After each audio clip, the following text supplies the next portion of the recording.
Physician-assisted suicide has been a controversial topic for centuries.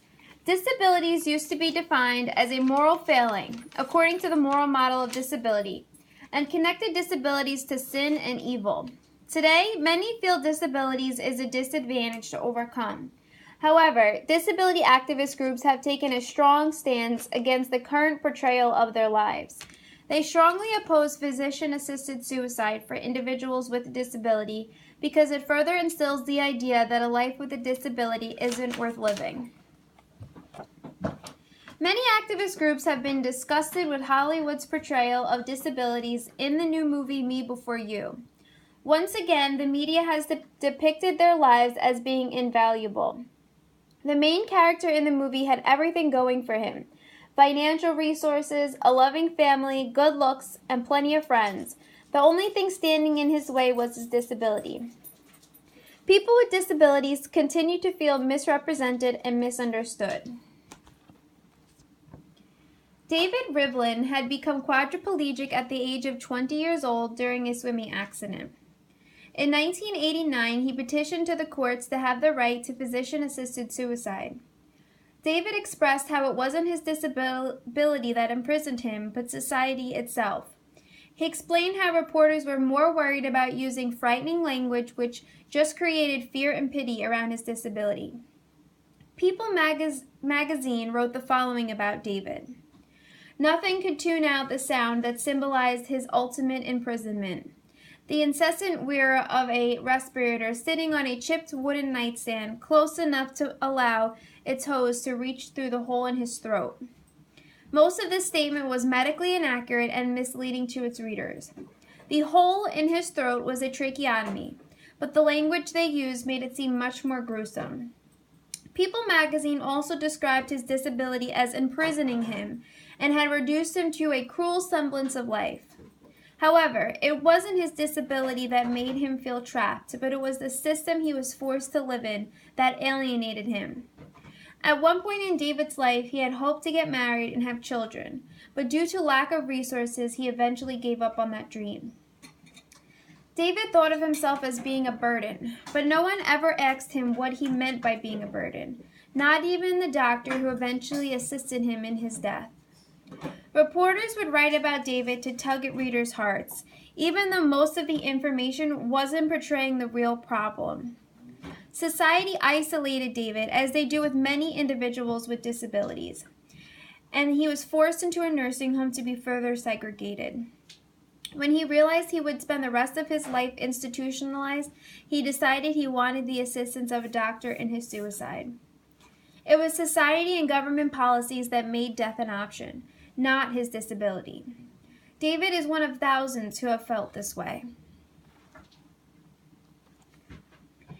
In the book, Physician-Assisted Dying, The Case for Palliative Care and Patient Choice, Robert Perlman and Helen Stark performed a survey that asked people why they wanted physician-assisted suicide.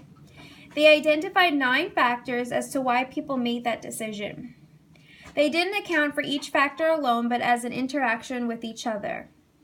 The results showed fears about future quality of life and dying, desire for control, loss of function, and feeling weak, tired, and uncomfortable as the 4 most common reasons.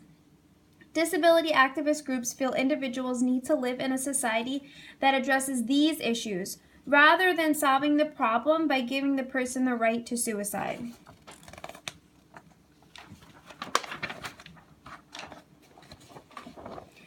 Disability activist groups advocate against assisted suicide due to the devaluation of a person with disability in the United States. These negative attitudes may be internalized and contribute to the belief that having a disability equals a terrible life. Similarly to the social model of a disability that implies disability is a social construct that has been created rather than something an individual is born with. The social model implies if social barriers and negative attitudes were removed, disabilities wouldn't exist. Physicians tend to believe patients with disabilities have a much worse quality of life in comparison to how patients actually feel about their lives. This attitude may affect their behavior and decisions regarding life-sustaining treatment options. People with a disability may be pressured into discontinuing treatment and may be disregarded when asking for pain relief medications. Like David, Kenneth Bergstead was a man with disabilities who chose to stop using his ventilator and die in fear of being forced into a nursing home. Disability activist groups feel he is one of many who are unaware of their resources, options, and services available, including financial and healthcare information. Deeply ingrained prejudices within society and patterns of undervaluing the worth of individuals with disabilities have significantly contributed to unnecessary deaths. The counter-argument is that people with disabilities aren't given autonomy and aren't treated equally. They are deprived of the right to make their own decisions and should be able to make their own decisions regarding their life without any interference of society's values and beliefs. Disability activist groups argue people with disabilities are given significantly limited choices in other areas of their lives, and suicide should not be the one right they are guaranteed. If they are given freedom to control their own destiny, they may never consider physician-assisted suicide as an option. Those in favor of physician-assisted suicide argue sometimes people only have a few months to live, and these months may be unbearably painful. They believe it is unfair the individual should have the right to choose not to endure such pain. Disability activist groups argue many times people with disabilities have benefited significantly from modern medicine miracles. Science continues to progress each day, and prediction made by doctors may be inaccurate. They also believe too much power is given to the physician to determine if an illness is terminal, and ultimately if someone qualifies for suicide.